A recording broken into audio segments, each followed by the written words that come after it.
प्रसाद जी। सभापती महोदय, पुरवणी मागण्यावरील चर्चेसाठी आपण मला बोलावलेलं त्याबद्दल मी प्रथम आपलं आभार मानतो। पुरवणी मागण्याच्या समर्थनपर भाषणाच्या मुद्द्यांच्या माध्यमातून सरकारवरती जे काही टीका झाल्या त्या टीकेचं थोडंसं खंडन देखील मी करतो।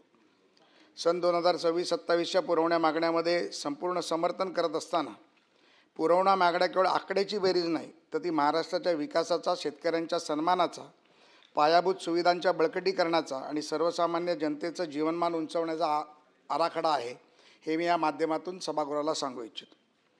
माननीय अंबादास दानवे साहेब जे विरोधी पक्षनेते होते, त्यांनी नदीजोड प्रकल्प करताना माझा नावाचा उल्लेख केला, त्यामुळे मी पुन्हा त्याचा उल्लेख करतो की नदीजोड प्रकल्प हा पूर्ण फक्त महाराष्ट्रात नव्हे तर संपूर्ण देशामध्ये नदीजोड प्रकल्प सुरू झालेला आहे। हे काय आपल्याला कुठल्या तरी विहिरीचं पाईप काढून दुसऱ्या विहिरीत टाकण्याचं काम नाही आहे, तर या देशभरातील विखुरलेल्या नद्या आहेत, त्यांचं पाणी कुठे जातं, कशा पद्धतीत जातं, ते कुठे वळवता येईल, त्याच्यामध्ये कुठल्या गावांना बाधित होणार नाही, शहरांना बाधित होणार नाही, अशा प्रकारचा तो प्रकल्प आहे। त्यामुळे मला वाटतं की पूर्वेकडच्या भारतामध्ये त्याचा प्रकल्प सुरू झाला आणि महाराष्ट्रात देखील तो आता हळूहळू सुरू झालेला आहे। आणि निश्चितपणे दानवे साहेबांना मी आश्वस्त करू इच्छितो की येणाऱ्या 2-3 वर्षात नदीजोड प्रकल्प पूर्ण होतील। आणि प्रथमतः मी फार आश्वासकपूर्व त्यांना सांगतो की मराठवाड्याचा जो पाण्याचा प्रश्न आहे हा नदीजोड प्रकल्पातून पूर्णत्वाकडे जाईल आणि ते देखील याचा अभिमान या सभागृहातच आमदार असताना, कदाचित विरोधी पक्ष झाले तर विरोधी पक्ष नेते झाले तर विरोधी पक्ष नेते असताना माननीय देवाभाऊचं आणि देवाभाऊच्या सरकारचं अभिनंदन करतील, ह्याची मला पूर्णपणे सभापतीमध्ये खात्री आहे। जनतेचा पैसा तिजोरीत ठेवण्यासाठी नसतो, तर तो जनतेसाठी वापरण्यासाठी असतो। सादर केलेल्या 97,706 कोटी 40 लाख रुपयाच्या पुरवणी मागण्याच्या बाबतीत जनतेच्या पैशासाठी नियोजनबद्ध वापर केलेला आहे, ज्यामध्ये निर्माण होणारी मालमत्ता, रोजगार, सुविधा, विकासाचा लाभ थेट नागरिकांपर्यंत पोहोचवण्याचा हा प्रयत्न आहे। भांडवली गुंतवणूक म्हणजे खर्च नाही, तर अनेक दशकाची ती बीजे पेरली जात आहे, ते सभापती महोदय या माध्यमातून मला सांगताना आपल्याला वाटते। सभापती महोदय, अर्थराज्यमंत्री देखील या सभागृहात बसलेले आहेत। यामध्ये महाराष्ट्राच्या अनेक योजना या पुरवणी मागण्यातून मांडल्या गेल्या आहेत, ज्यामध्ये पायाभूत सुविधांवरती मोठी गुंतवणूक ही भविष्याची गुंतवणूक आहे। या माध्यमातून मुंबईतील विविध मेट्रो प्रकल्पासाठी 3,372 कोटी रुपये, तसेच ठाणे बोरिवली आणि ऑरेंज गेट मरीन ड्राईव्ह भुयारी मार्गासाठी 450 कोटी रुपये उपलब्ध करून देण्यात आलेले। सभापती महोदय, कालच एका पेपरमध्ये, फार मोठ्या वृत्तपत्रामध्ये, इंग्रजी दैनिकांमध्ये आलं होतं की ऑरेंज गेटपासून जो गेट चालला आहे, म्हणजे जो अंडरग्राऊंड रोड चालला आहे, त्याला 8 पदरी रस्ता तयार केला जातो आणि त्याच्यावरती काही लोकांनी प्रश्नचिन्ह निर्माण केले होते। मला हेच सांगायचं आहे की देवेंद्र फडणवीसांचं विजनच एवढं मोठं आहे की कदाचित 8 पदरी रस्ता कमी पडेल, कालांतराने हे 16 पदरी रस्ते देखील भुयारी मार्गातून केलेले दिसले तर मला वाटतं मुंबईकरांना आणि महाराष्ट्राच्या जनतेला आश्चर्य वाटू नये। या मुंबईचं कंजेशन कुठेतरी तुटलं पाहिजे, अंडरग्राऊंड जाळ्यांच्या माध्यमातून रस्ते गेले पाहिजेत। आता रेल्वे देखील अंडरग्राऊंड करण्याचा प्रयत्न केंद्र सरकार आणि राज्य सरकारच्या माध्यमातून चालू आहे आणि हा महाराष्ट्रासाठी अतिशय अभिमानाचं असतं। ज्या वेळेला आपल्याला स्वातंत्र्य मिळालं, स्वातंत्र्यानंतर 40 वर्षानंतर या मुंबईची लोकसंख्या 80-90च्या दशकात 70-80 लाखाची होती, ती आज 1.5 कोटीवरती जरी पेपरवर असली तरी ती अनधिकृतपणे 2 कोटीच्या वरती मुंबईमध्ये येणारी लोक आणि मुंबई बाहेरून येणारी लोक, स्थलांतरित लोक, यामध्ये एवढी मोठी संख्या आहे।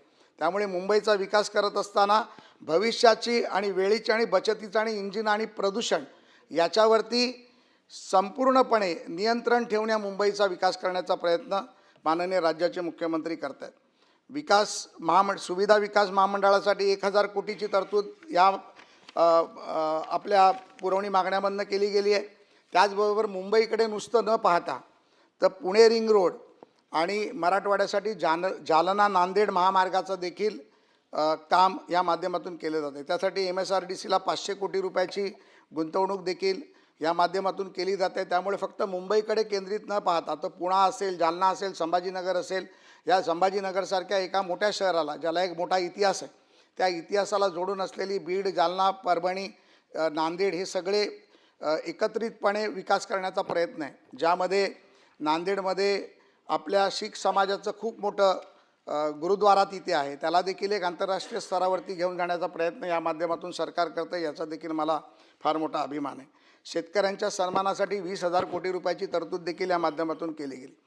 काल माननीय ॲग्रिकल्चर मिनिस्टर म्हणजे शेती मंत्र्यांनी काल सांगितलं की 30 जूनपर्यंत खरं शेतकर्ज माफ होणार होतं, परंतु ते 7 जुलैपर्यंत करण्यात येणार आहे. त्याच्यामध्ये काही टेक्निकल अडचणी आल्या, त्यामुळे ते देखील खालच्या सभागृहात काल फार स्पष्टपणे नमूद केलं गेलं. मला वाटतं की शेतकऱ्यांचा सन्मान देखील हे सरकार करणार आहे आणि या माध्यमातून पुण्यश्लोक अहिल्याबाई होळकर शेतकरी कर्जमाफी योजनेअंतर्गत 20,000 कोटीची तरतूद शेतकऱ्यांच्या हिताची स्पष्ट भूमिका दर्शवते आणि या माध्यमातून ग्रामीण अर्थव्यवस्थेला नवसंजीवनी देणारा हा प्रयत्न माननीय देवाभाऊचं सरकार आणि एकनाथरावजींचं आणि वहिनींचं सरकार करतं. हे देखील सभापती महोदय या माध्यमातून मला बोलताना अतिशय आनंद होत आहे.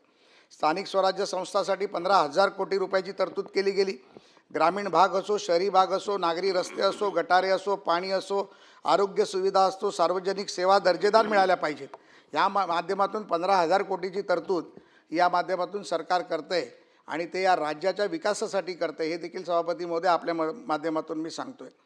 पुरवणी मागणी म्हणजे आर्थिक शिस्तीचा भाग निश्चितपणे आहे, पण हे करत असताना, ही शिस्त करत असताना हा अनियंत्रित खर्च नसून लोकप्रतिनिधीची मंजुरी घेऊन पारदर्शक पद्धतीने त्या भागातील जिल्हा परिषदा असतील, नगरपंचायती असतील, नगरपरिषदा असतील, महानगरपालिका असतील, नगरपालिका असतील यांना न्याय देण्याचा आणि उद्याच्या विकसित महाराष्ट्राची नींव बांधण्याचा प्रामाणिक प्रयत्न सभापती महोदय केला जातो आहे.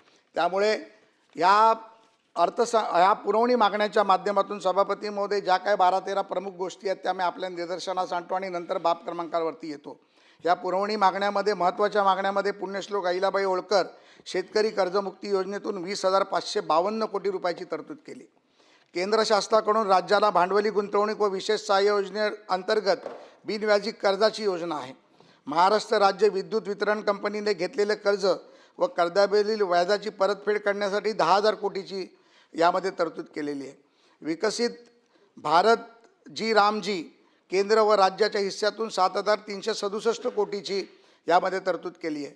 राज्य शासनाच्या कार्यालयाची वीज देयके व संयुक्त बिल्डिंग प्रणालीद्वारे अदा करण्यासाठी 3,000 कोटीची माननीय सभापती महोदय यामध्ये केलेली आहे. आज महाराष्ट्रामध्ये पुढच्या वर्षी सिंहस्थ कुंभमेळ्याचं आयोजन केलं गेलं आहे आणि या सिंहस्थ कुंभमेळा जसा उत्तर प्रदेशमध्ये मागच्या 2-3 वर्षापूर्वी झाला वाटतं, त्यावेळेला करोडो लोक तिथे आले होते. त्याच धर्तीवरती महाराष्ट्रात देखील नाशिकमध्ये या कुंभमेळ्याचं आयोजन करत असताना 2015 नंतर 2027मध्ये हे आयोजन फार मोठ्या प्रमाणावर होणार आहे आणि आम्हाला अपेक्षा आहे, या राज्य सरकारला अपेक्षा, आपल्याला सर्वांना जे हिंदुस्थानावरती प्रेम करतात, हिंदुत्वावरती प्रेम करतात, त्यांना अपेक्षा आहे की 3-4 कोटीहून अधिक लोक या नाशिकच्या कुंभमेळ्याला येतील. त्याच्यासाठी देखील 3,000 कोटीची तरतूद यामागे केली आहे आणि हे करत असताना शेतकऱ्याच्या हित लक्षात घेऊन कृषी पंप असेल, यंत्रमाग असेल, वस्त्रोद्योग असेल, औद्योगिक ग्राहकांसाठी विद्युत प्रशुल्कात देणगीची सवलत असेल, यामध्ये 2,722 कोटीची तरतूद केली आहे. त्याचप्रमाणे सर्वसामान्य विद्यार्थ्यांचं हित लक्षात घेता मग अनेक योजना, मग सारथी असेल, अण्णाभाऊ साठे असेल, आमच्या SC ST OBCच्या शैक्षणिक योजना असतील, या माध्यमातून शिक्षण शुल्क व परीक्षा शुल्कासाठी 2,360 कोटी रुपयाची तरतूद केली आहे.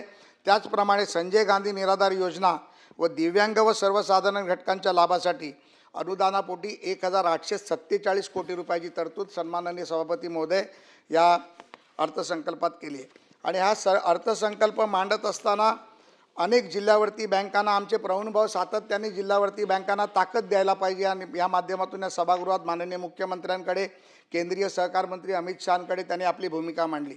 या राज्याची नीवच मुळी सहकारातून उभी राहील आणि या जिल्हा बँका शेतकऱ्यांच्या हितासाठी निर्माण केल्या गेल्या 1974 साली आणि त्या माध्यमातून आज काही जिल्हा बँका काही कारणामुळे डबघाईला आल्या, काही जिल्हा बँका डुबल्या, काही लोकांनी त्या डुबवल्या असतील, त्यांच्यावरती निश्चितपणे कारवाई होते. परंतु प्रत्येक जिल्हा बँकेला उभारी देण्यासाठी, पतपेढींना उभारी देण्यासाठी 100-200 कोटी रुपयाची मदत जशी आम्ही साखर कारखान्यांना, वस्त्रोद्योगाला देतो, तशी मागणी माननीय राज्याचे आमचे नेते प्रवीणभाऊ दरेकर जे सहकारामध्ये सातत्याने काम करतात त्यांनीही मागणी केली. तर त्यांच्या मागणीचा मान ठेवून राज्याच्या मुख्यमंत्र्यांनी आणि अर्थमंत्र्यांनी, अजितदादा देखील तेव्हा होते, अजितदादांचं नाव मी मुद्दाम या सभागृहात घेतो, कैलासवासी अजितदादांनी याच्यासाठी खास प्रवीणभाऊंबरोबर बैठक लावली होती आणि राज्याच्या सहकाराला उभारी देण्यासाठी जिल्हा बँका आणि पतपेढ्या कशा मोठ्या प्रमाणात उभ्या करतील याचं अख्खं प्रेझेंटेशन प्रवीणभाऊंना केलं होतं. त्यावेळेला एक सहकाराचा त्यांचा कार्यकर्ता म्हणून त्यांच्याबरोबर उभं राहण्याचं मी काम केलं आणि ह्या माध्यमातून अंशदानापोटी प्रवीणभाऊ 777 कोटीची तरतूद ही मध्यवर्ती जिल्हा बँकांना भाग भांडवली म्हणून देण्याचा निर्णय सरकारने घेतला. त्याचं देखील मी या माध्यमातून सभापतीमध्ये स्वागत करतो. महापालिके क्षेत्रातील वैशिष्ट्यपूर्ण कामांसाठी नगर परिषदांना 770 कोटी, महात्मा फुले जनआरोग्य योजनेसाठी 744 कोटी आणि जनतेचा पैसा पुन्हा जनतेकडे जावा म्हणून मेट्रो प्रकल्प असेल, रिंग रोड असेल, कर्जमाफी असेल, चारिक स्वराज्य संस्थेतील कामं असतील, अशा अनेक कामासाठी हे सरकार कटिबद्ध आहे हे सांगण्याचा मी प्रयत्न करतो आहे. सभापती महोदय, या पुरवणी मागण्या महाराष्ट्राला अधिक सक्षम, अधिक विकसित आणि अधिक समृद्ध बनवणाऱ्या आहेत. या मागण्या कोणत्याही विभागासाठी नाही, तर हे शेतकरी, कामगार, विद्यार्थी, उद्योग, शहर, ग्रामीण, महिला आणि या भविष्यातील महाराष्ट्रासाठी या पुरवणी मागण्या आहेत सभापती महोदय. त्यामुळे मी या पुरवणी मागण्याचं पूर्णपणे समर्थन करतो आणि त्या सभागृहाने देखील एकमताने मंजूर कराव्या ही माझी मागणी आहे. सभापती महोदय, माझ्या 3-4 विशेष मागण्या आहेत, ज्याच्यामध्ये पूरक मागणी क्रमांक F2 2217 नगर विकास 5 मध्ये बाब क्रमांक 78. सभापती महोदय, या महाराष्ट्राला संतांचा फार मोठा इतिहास राहिला. आपल्या महाराष्ट्रामध्ये जेवढी मंदिरं आहेत, जेवढी देवस्थळं आहेत, तेवढी कदाचित कुठेही नाही आणि त्याच्यामागे खूप मोठा इतिहास हजारो वर्षाचा राहिला आहे. सभापती महोदय, या मला आज बोलत असताना माननीय मंत्री महोदय कदाचित त्याचा उल्लेख त्यांच्या उत्तरात करतील ही मी अपेक्षा ठेवून करतो, कारण मागे किमान 4 वर्षापासून हा विषय मी सभागृहात मांडतो आहे. सभागृहामध्ये एक भारतीय जनता पार्टीचा एक आमदार म्हणून, एक कार्यकर्ता म्हणून, एक मुख्य प्रतोद म्हणून मांडत असताना माझ्या तरी मागणी पूर्ण होणार आहे की नाही हा प्रश्न आज माझ्यासारख्या कार्यकर्त्याला देखील पडला आहे. आता कदाचित लोक म्हणतील की मी सरकारवरच टीका करतो आहे का, तर टीका करत नाही आहे. मी फक्त माननीय मंत्री महोदयांचे डोळे उघडण्याचा प्रयत्न करतो आहे. सभापती महोदय, मुंबईमध्ये वडाळा येथील प्राचीन ऐतिहासिक वारसा असलेलं विठ्ठल रखुमाईचं मंदिर आहे. साहेब, विठ्ठल रखुमाईचं मंदिर आहे. माननीय आमदार साहेब, अतिशय गंभीर प्रश्न आहे. विठ्ठल रखुमाईचं मंदिर आहे, ज्याला 550 वर्षाचा इतिहास आहे. संत नामदेव महाराजांच्या पाऊलखुणा तिथे आहेत. असं म्हटलं जातं की छत्रपती शिवाजी महाराजांच्या देखील पाऊलखुणा तिथे होत्या आणि त्याचे काही शिलान्यास देखील तिथे मिळाले. त्या मंदिराचा विकास करावा म्हणून मागच्या आषाढी एकादशीला सन्माननीय उपमुख्यमंत्र्यांची त्या विठ्ठल मंदिरात आम्ही पूजा देखील घातली. यावर्षी देखील त्यांना पूजेला घेऊन जाणार, कारण त्याला प्रति पंढरपूर बोललं जातं. जे पंढरपूरमध्ये राज्याचे मुख्यमंत्री आणि एक सर्वसामान्य शेतकरी पूजा करतो, त्याचप्रमाणे ह्या मंदिरामध्ये राज्याचे उपमुख्यमंत्री आणि एक कामगार, गिरणी कामगारातला कामगार तिथे एकत्रितपणे पूजा करतो. त्या मंदिराच्या जीर्णोद्धारासाठी 100 कोटीचा आराखडा आम्ही तयार केला. त्याचं प्रेझेंटेशन झालं, परंतु निधी दिला जात नाही. माझी खंत आहे ती माननीय मंत्री महोदय मुख्यमंत्र्यांच्या कानावर घालून, उपमुख्यमंत्र्यांच्या कानावर घालून ती पूर्ण करतील का, ही माझी पहिली मागणी आहे. ह्याच बाब क्रमांक 78 मध्ये सभापती महोदय, ज्या मुंबईचा इतिहास तुम्हाला माहिती आहे, तुम्ही परळ लालबागमध्ये मोठे झाले, आपण सर्वच असू, प्रवीण भाऊ, तुम्ही, आम्ही, कदम साहेबांचे वडील ज्येष्ठ नेते रामदास भाई देखील या मुंबईमध्ये लहानाचे मोठे झाले. ही मुंबई पूर्वी फक्त 7 बेटावर होती, किंग सर्कलपर्यंत ती संपत होती आणि किंग सर्कल हे नाव मुळी पडलं कारण राजे महाराजांचे घोडे तिथे लागले जात होते आणि त्या घोड्यांना आंघोळ घालायसाठी एक सर्कल बांधलं गेलं, त्याला किंग सर्कल म्हटलं गेलं. कालांतराने त्याचं महेश्वरी उद्यान झालं. 30 पासून पुढे सायनला जायसाठी बोटीने किंवा नावेनी जावं लागत होतं आणि पुढचं बेट हे भांडूपमध्ये कुर्ला आणि भांडूप बेट होतं. त्यामुळे त्या ठिकाणी पोर्तुगल काळात एक किल्ला बांधला गेला, त्याला सायन फोर्ट म्हटलं जातं. 400 वर्षापूर्वीचा हा किल्ला आजही तिथे अतिशय दैन्य अवस्थेत तो किल्ला पडला. पोर्तुगालाने या राज्यामध्ये 2च किल्ले बांधले, ज्यापैकी एक वसईचा किल्ला होता आणि एक सायनचा किल्ला होता. कालांतराने तो ब्रिटिशाच्या हातात त्यांनी दिला. या किल्ल्याच्या 2 विभागामध्ये त्याची विभागणी केली गेली. त्याचा वरचा जो भाग आहे हा आर्कोलॉजी डिपार्टमेंटकडे, केंद्र सरकारकडे, आणि खालचा भाग जो आहे हा महापालिकेकडे दिला गेला आहे. सभापती महोदय, माझ्या 10-11 वर्षाच्या विधान परिषदेच्या आमदारकीच्या कारकिर्दीत सातत्याने दरवर्षी 50 लाख, 60 लाख, 1 कोटी रुपये माझा आमदार निधी तिथे देतो. तिथे एक विद्यार्थ्यांसाठी मी लायब्ररी बांधली आहे, मुलांना बसण्यासाठी तिथे व्यवस्था केली आहे, वृद्धांसाठी तिथे गार्डन बनवलं आहे. परंतु एवढं करून चालत नाही आहे. हा छत्रपतींचा आपला इतिहास आहे. ज्या 12 किल्ल्यांना आम्ही युनेस्कोमध्ये स्थान दिलं, तर या पोर्तुगीजच्या 2 किल्ल्यांना देखील आपण स्थान दिलं गेलं पाहिजे, ही सभापती महोदय माझी मागणी आहे. त्याचा देखील ब्ल्यूप्रिंट तयार आहे, त्याचं प्रेझेंटेशन तयार आहे. ही देखील मागणी मी सातत्याने 3 ते 4 वर्ष सभागृहात करतो आहे. त्या बाबतीत मी राज्याच्या उपमुख्यमंत्र्यांना अनेक वेळा प्रेझेंटेशनसाठी वेळ देखील मागितली आहे. मला वाटतं माझी ही देखील मागणी या सभागृहात मान्य केली जाईल आणि यामध्ये महापालिका देखील पैसे द्यायला तयार आहे, DPDCमधनं पैसे द्यायला तयार आहे, पर्यटनमधनं मागच्याच वर्षी 15 कोटी रुपयाचा निधी माझ्या पत्रामुळे तो पास झाला, तो देखील आहे. तर ह्याला देखील एक 100-125 कोटी रुपयाच्या निधीची गरज आहे, जो इतिहास पूर्णपणे दाखवेल आणि त्या किल्ल्यावरती आपण छत्रपती शिवाजी महाराजांची बसलेली सिंहासन रूढ मूर्ती तिथे जर लावली आणि त्याच्यावरती भगवा झेंडा लावला तर तो अटल सेतूपासून नवी मुंबईपर्यंत, नवी मुंबई एअरपोर्टवरती विमान उतरेल त्यावेळेला छत्रपती शिवाजी महाराजांचा भगवा झेंडा तिथे दिसेल आणि छत्रपती शिवाजी महाराजांना वंदन करून या मुंबईमध्ये ती विमानं लँड होतील, ही माझी अपेक्षा आहे. सभापती महोदय, त्यामुळे ही मागणी देखील माननीय मंत्री महोदय फोनमध्ये लिहित असताना माझी ही मागणी देखील लिहितील याची मला खात्री आहे. त्यामुळे सभापती महोदय, मला असं वाटतं की ज्या वेळेला विरोधी पक्ष असेल, आम्ही असू, पोटतिडकीने जेव्हा एखादे विषय मांडतो त्यावेळेला त्या मंत्री महोदयांनी किंवा त्यांच्या अधिकाऱ्याने ते लिहून घेतले पाहिजेत. नाहीतर मग काय होतं की मग विरोधी पक्ष बोलला का नाही, आम्ही बोललो का, यामध्ये काही फरक राहत नाही. सभापती महोदय, माझं वैद्यकीय सेवा आणि आरोग्यामध्ये 31 नंबरमध्ये बाब क्रमांक 226मध्ये एक गोष्ट आहे. मुंबईतली जोगेश्वरी येथे हिंदू हृदय सम्राट बाळासाहेब ठाकरे ट्रोमा केअर रुग्णालयामध्ये मेडिसिन विभागात पुरेसे वैद्यकीय अधिकारी उपलब्ध नाही आहेत. अधिकारी उपलब्ध का नाही आहेत तर त्यांना पगार देण्यासाठी पैसे नाही आहेत. तिथे काही व्यवस्था नाही आहे. तिथे ऑर्थोपेडिक सर्जरी, ENT याच्यासाठी लागणाऱ्या मशिनरी नाही आहेत, तर त्याची देखील व्यवस्था या माध्यमातून केली जाईल का, ही माझी सभापती महोदय मागणी आहे. त्याचप्रमाणे माझी विधी व न्याय विभागासाठी पूरक मागणी आहे. जे क्रमांक 105 दिवाणी सत्र न्यायालय बांधकाम, लहान बांधकामे बाब क्रमांक 149 बांद्रे मुंबई येथे कुटुंब न्यायालयाच्या इमारतीचं बांधकाम 2023मध्ये सुरू होऊन अद्याप या इमारतीचं बांधकाम पूर्ण झाले नाही. या इमारतीचा पूर्ण सांगाडा तयार असून प्रकल्पाच्या वाढीव 208 कोटी रुपयाच्या खर्चासाठी मुंबई उच्च न्यायालयाच्या प्रशासकीय समितीने मंजुरी देखील दिली आहे.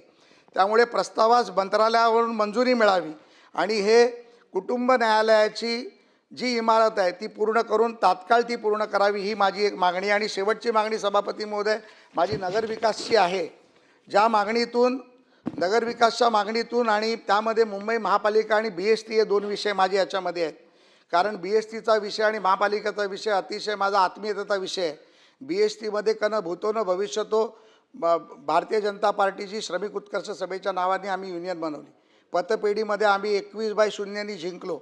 परंतु या आमच्या BSTच्या कर्मचाऱ्यांची ग्रॅज्युएटी असेल, आणि त्यांचा सेवाकाळ निवृत्तीची पेन्शनची योजना असेल, अजूनपर्यंत 300 ते 400 कोटी रुपये दिले गेलेले नाहीत. या BSTवरती सभापती महोदय जवळजवळ 3000 कोटीचं कर्ज आहे. आम्ही सरकारला सांगितलं होतं की ती महापालिकेमध्ये विलीन करावी, परंतु सरकारचं असं म्हणणं आहे की BST एक स्वायत्त संस्था आहे आणि BSTचं इलेक्ट्रिकल आणि ट्रान्सपोर्ट हे 2 डिव्हिजन आहे. आम्हाला एक सभापती महोदय माहिती आहे की ट्रान्सपोर्ट डिव्हिजन जगामध्ये कुठेही फायदेत नसतं, परंतु इलेक्ट्रिक डिव्हिजनचा फायदा आणि तिथे असलेल्या डेपोज आणि BSTमधल्या लोकांच्या वसाहती जर आम्ही डेव्हलप केल्या आणि सर्वसामान्य BST कर्मचाऱ्याला जसं आम्ही पोलिसांना आणि झोपडपट्टीधारकांना घर देतो आहे तसं 15 ते 20 लाख रुपयात जर तिकडच्या कर्मचाऱ्यांना घर दिलं, उरलेली जागा जर आम्ही टोलेजंग इमारती बांधून म्हाडाच्या माध्यमातून MMRDच्या माध्यमातून विकल्या ते 3000 कोटीचं कर्ज फेडलं जाईल. माझा सर्वसामान्य BSTचा कर्मचारी 5-5, 7-7 वर्ष ज्याला ग्रॅज्युएटी मिळत नाही, PF मिळत नाही, त्याचा पगार वेळेवर जात नाही, त्यांना पैसे मिळतील. आणि त्याच्या BSTच्या डेपोच्या माध्यमातून जे माननीय राज्याच्या मुख्यमंत्र्यांच्या डोक्यामध्ये एक फार मोठी कल्पना आहे की या BSTला स्वतःच्या पायावर उभं करून 10 ते 20,000 कोटीचा निधी उपलब्ध करून BST त्या व्याजावरती BST चालली पाहिजे. या प्रकल्पासाठी BSTचे धोरण देखील यामध्ये मांडलं गेलं पाहिजे. त्याचबरोबर महापालिकेच्या शिक्षकांचा प्रश्न, त्यांच्या देखील ग्रॅज्युएटीचा प्रश्न, त्यांचा देखील पदोन्नतीचा प्रश्न, हा अनेक प्रश्न यामध्ये आहेत. तर महापालिका, शिक्षक, कर्मचारी आणि कर्मचाऱ्यांची देखील प्रश्न या माध्यमातून मांडावी मी मागणी करतो. आणि सभापती महोदय, आपण मला बोलायला दिल्याबद्दल समाधान व्यक्त करतो आणि या पुरवण्या मागण्याचं मी समर्थन करतो. धन्यवाद. जय हिंद, जय महाराष्ट्र.